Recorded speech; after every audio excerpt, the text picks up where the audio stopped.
Hi, it's Aiyana speaking. Welcome back. So I actually I had to turn on a fan to help ventilate the room, and I can't quite whisper today because I want to make sure that I'm heard over it.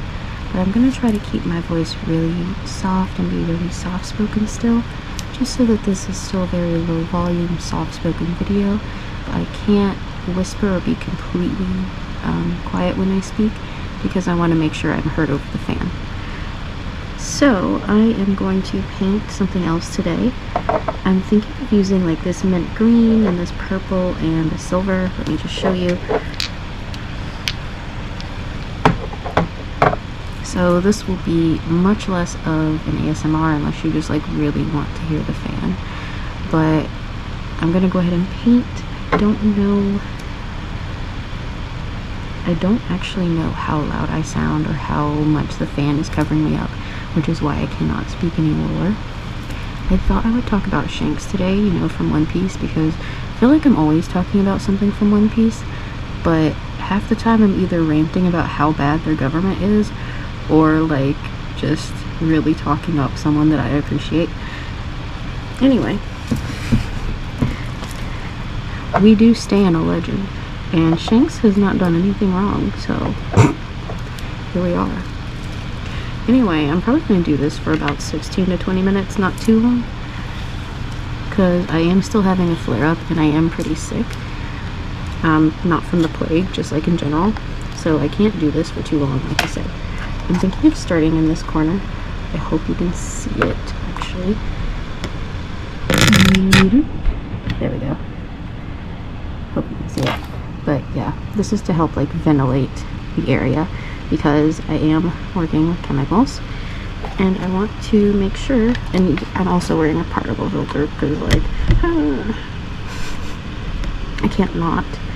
Anyway, let's start off with this. I think it looks really pretty. It's really shimmery, that's why I like it. Anyway, I really don't understand like why the writers just don't like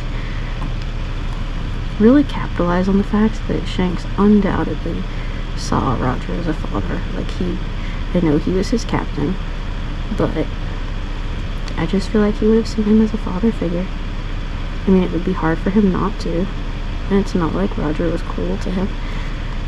From all the evidence we've seen, he was anything but cruel. Looks like he cared about each of his crew members, but he also seems like someone who would have a lot of parental instincts. Roger, I mean. Why else would you pick up 2 abandoned children? I mean, if you're not a creep. And Roger's definitely not a creep.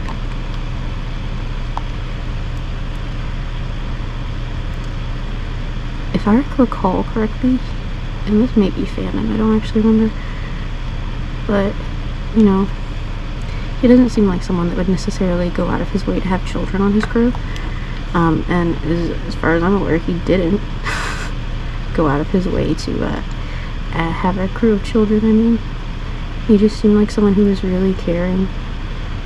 Anyway, I don't know why it's not talked about, but they had to have some kind of father-son bond. I'm 99% sure.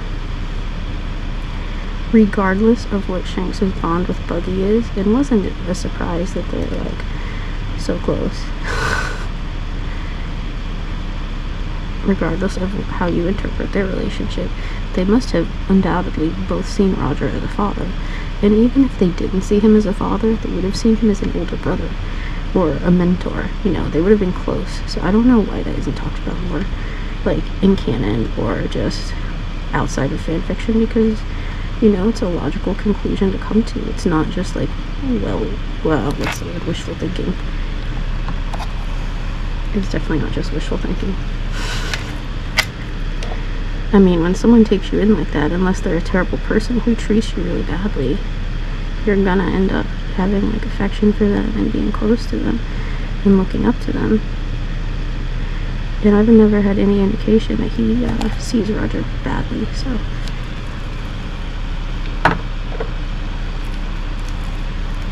And honestly, he would have still been a kid when Roger died. That must have been so hard for him.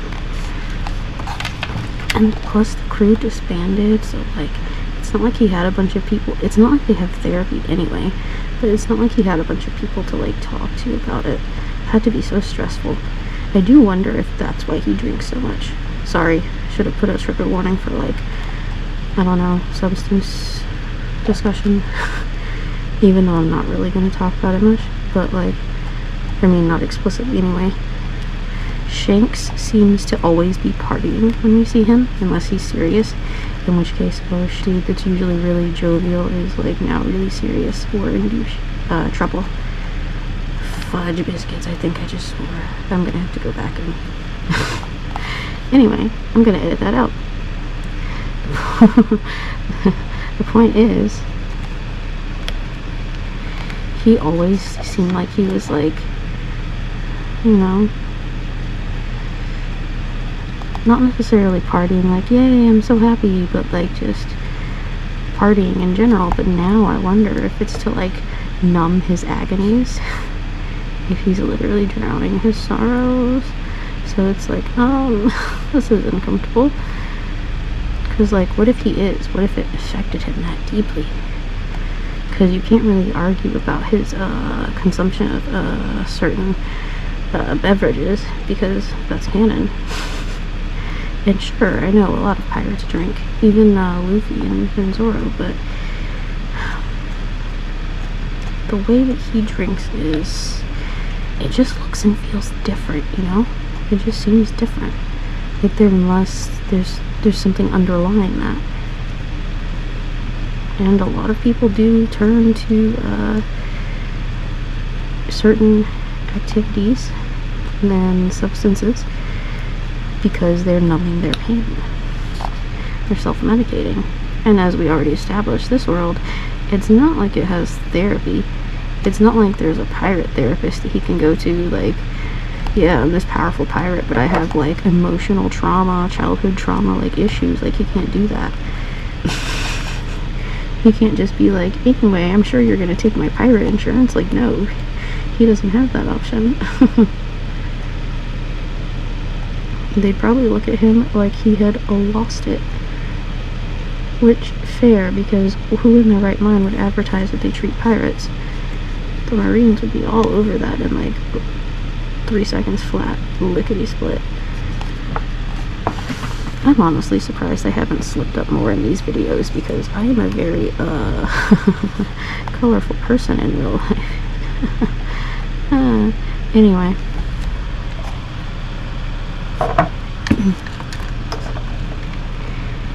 It honestly just boggles the mind. Also, this is a headcanon, but I'm pretty sure that the reason Buggy is so stuck on keeping like physical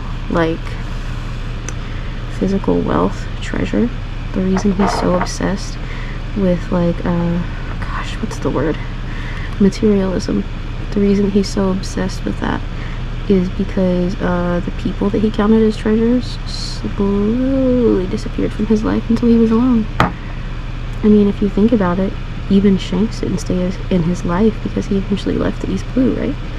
So it's like, people leave, but items don't. Plus, you can't lose them the same way you can lose someone else. Like, yes, you can lose your money or your phone or your glasses, but it just doesn't hit the same as when someone, you know, expires or is executed. In Roger's case, he can't be disappointed again that way. I love how I said this was about Shanks, and we're also talking about Buggy. Then again, you can't really talk about Shanks without bringing up Roger, Buggy, Luffy, and the various others. Poor Ben back then. Anyway.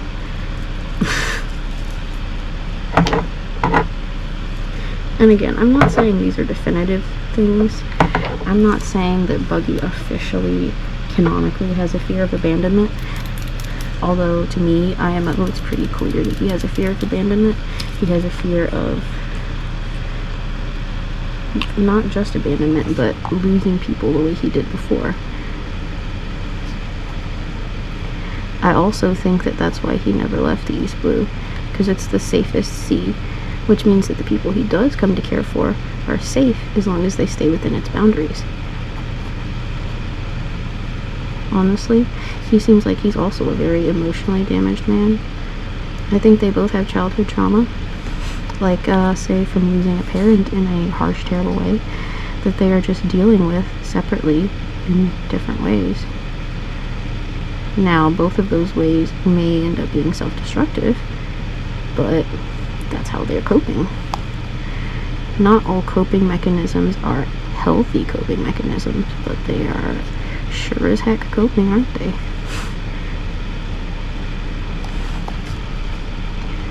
Yep, as a ducky would say. They are coping. Are they coping well? Are they coping healthily? Not necessarily, but they're coping. They're surviving. They're getting through another day. They live in a harsh reality, you know? I mean, it's not like they lost their entire family and anyone they had ever known when the crew disbanded and Roger, you know what? Oh wait, they did. Then, as if that trauma wasn't enough, someone who should have grown up as a little brother,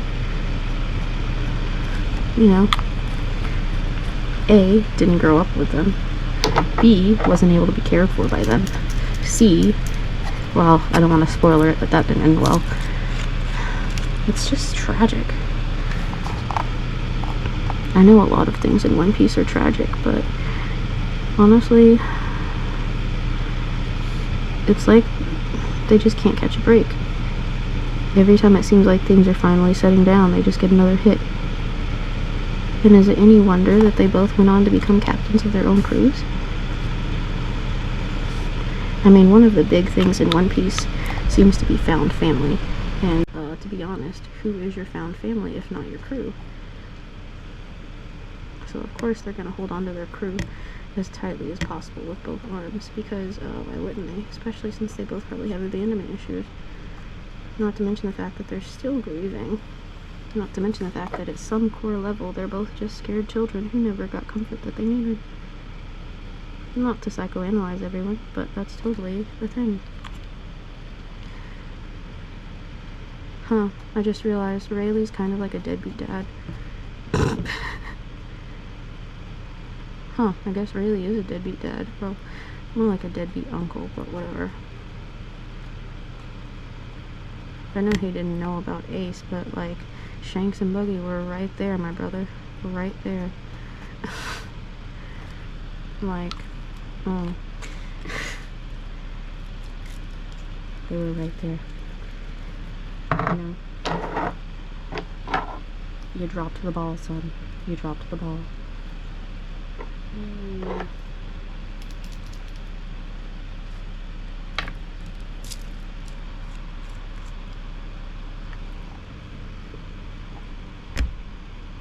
Just making sure that this is still in camera.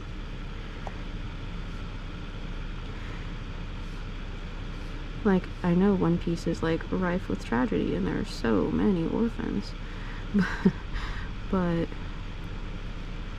I'm just saying, this needs to be talked about. Shanks, Buggy, Roger, all the things that are connected to that. And honestly, with all the people who are saying how much they see Roger and Luffy, is it really any wonder that Shanks was so attached? Is it any wonder why he was just like, you know what? I believe you. I believe in you. You're gonna do this. Everyone keeps saying how they see Roger and Luffy, and honestly, that's kind of sad. It must be so stressful and heartbreaking to see your, well, father figure, your dad, in a child. It must be so heartbreaking. Because every time he looks at him, it must be so painful. But on the other hand, I'm sure that that would just, well, make him love him more. Now he has a son slash little brother who reminds him of his father slash mentor slash big brother, you know? It comes full circle. It really does. It's so interesting. He's basically met two kings in his lifetime, because let's face it, Luffy's definitely going to be king. Anyone who thinks differently can fight me. And Luffy isn't going to be king because he's the protagonist. Luffy's going to be king because he's Luffy.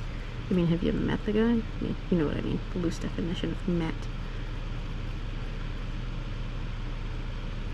So, anyway. That being said,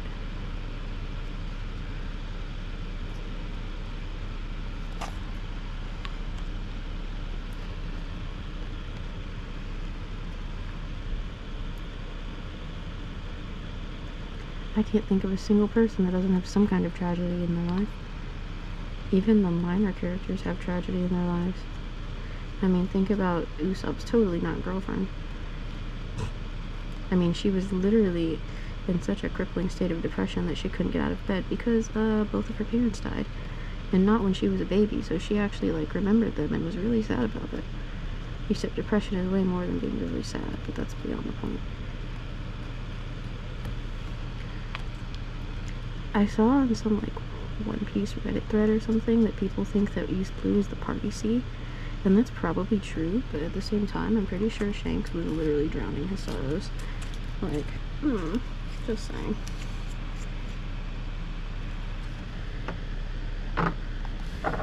The man seems traumatized, he just really does. And again, who isn't traumatized? Not to romanticize or glorify trauma, but seriously, who isn't traumatized in that place? Tell me who. Every single person there is, oh, okay, this is getting annoying. Every single person there has trauma, even the people we don't like. And trust me, there are plenty of people we don't like. Holy crud, we are at 17 minutes already. How? Anyway, this is the first line. I think it looks really good. It's really pretty, to be honest. I'm, like, really impressed by it. I really did not intend for this to go by so quickly. What the heck? I'm just gonna, like, quickly do this little, like, cluster, I guess, and try not to think about how quickly time passed. I know I say time is an illusion, but dang, got lost in the illusion, huh? Anyway, I love how we just talked about Shanks' relationships and probably how he has unhealthy coping mechanisms and a bunch of trauma.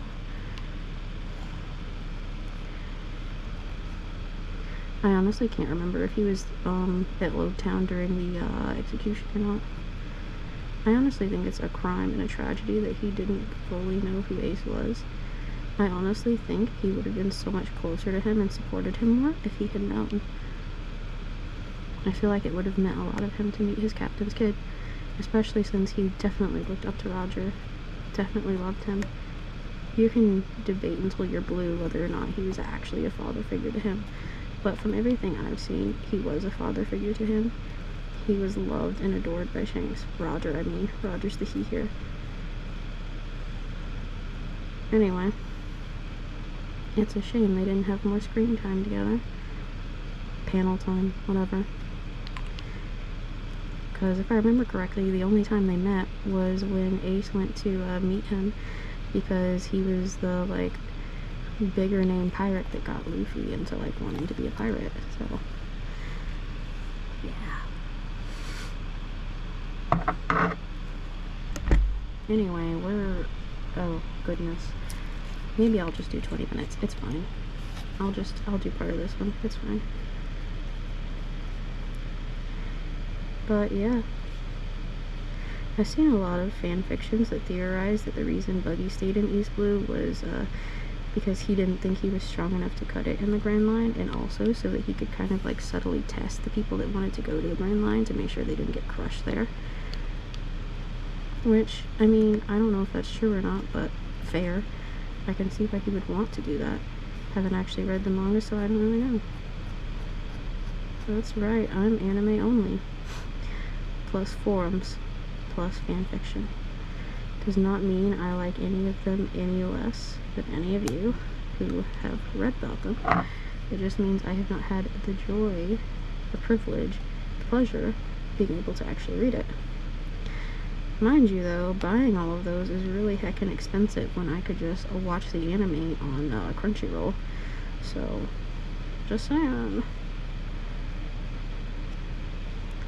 Some people have these conversations about who's a true fan without, like, any awareness of social class and financial situation and how that affects how you can be a fan, and like how much money you can put towards buying every single new chapter, you know? So anyway, have a beautiful day, my lovelies. Subscribe if you don't want to miss the next video. This is totally going to be awesome. Anyway, bye bye.